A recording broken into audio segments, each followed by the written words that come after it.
خاوند گھر کے اندر پیار محبت کی زندگی گزارے تاکہ گھروں کے اندر الفتیں اور محبتیں ہوں، بچوں کی تربیت اچھی ہو، میاں بیوی خوشیوں بھری زندگی گزاریں، یہ گھر جنت کے گھر کا نمونہ سا بن جائے، چھوٹا سا گلشن بن جائے، پھول ہی پھول ہو۔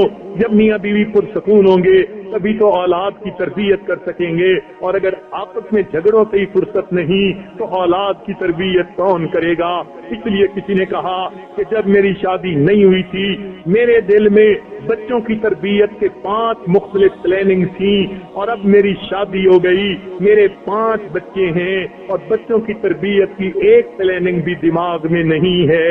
یہ ایسا ہی ہوتا ہے، آپس کے جھگڑوں سے فرصت نہیں ہوتی، بچوں کی تربیت کا وقت کہاں سے ملے گا؟ لہذا گھر میں محبت و پیار کی زندگی گزاریے تاکہ بچوں کی تربیت اچھی ہو اور اس امت کو نئی نسل دین و چلنے والی بن جائے۔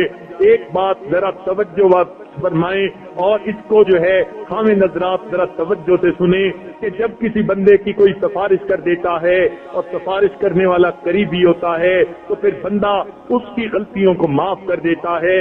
ہم نے دیکھا سفارش ماں کر دے بچہ مان لیتا ہے، بہن کر دے مان لیتا ہے۔ اب سوچئے اگر کسی کا والد اس کو سفارش کر دے بیٹا بات مان لو وہ مان لیتا ہے۔ اچھا ذرا اور سوچئے اگر کسی کے پیر و مرشد اس کو سفارش کر دیں کہ یہ بات ایسے کر لو اور بات بھی اتنی بڑی نہ ہو تو وہ بندہ یقیناً بات کو مان لے گا۔ انہوں نے سفارش کر دی۔ اب ذرا اور سنیے اگر کسی کو موقع ملے بالفرض خواب میں نبی علیہ الصلوۃ والسلام کسی کی سفارش کر دیں تو یقیناً وہ اس کا خیال کرے گا، میرے آقا نے فرمایا میں اس پر عمل کر لوں۔ ارے نہیں، اس سے بڑی بات کرنی ہے اور آپ کو آج ایک بات سمجھانی ہے۔ اللہ رب العزت نے قرآن پاک میں سفارش کی، کن کی عورتوں کی اس لیے کہ یہ کمزور ہوتی ہیں۔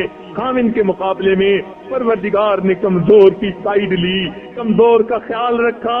وہ کمزوروں کا پروردگار اتنا خیال کرنے والا ہے، چنانچہ قرآن پاک کی آیت میں فرمایا وَعَاشِرُوهُنَّ بِالْمَعْرُوفِ، اے خاوندو تم اپنی بیویوں کے ساتھ اچھے انداز کی زندگی گزارو۔